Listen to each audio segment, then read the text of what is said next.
খাদ্য মেলার এই স্টলে দেখেছিলাম দুধের চাঁচি, তারপরে ছিল রসমালাই। দেখলেই একেবারে লোভ লেগে যায়। এরপর একেবারে ছিল সুন্দর টাটকা মাখা সন্দেশ, যেটা আবার ছিল গুড়ের। এরপরে ছিল ছানার কেক। ছানার কেকের পর আমাদের যেটা দেখানো হলো সেটা হচ্ছে পেঁড়া। পেঁড়া এখানে দেখতে পাওয়া যায় না, কিন্তু এনারা পেঁড়া তৈরি করেছিলেন। এরপর ছিল টাটকা রাবড়ি এবং নলেন গুড়ের রসগোল্লা, এবং তার সঙ্গে ছিল ছানার পায়েস।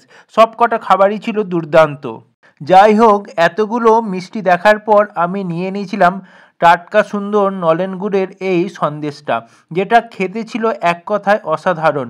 আর দেয়া হয়েছিল শালপাতা এবং তার সঙ্গে কাঠের সুন্দর চামচে, অর্থাৎ হাইজিনটাও এনারা মেনটেন করেন।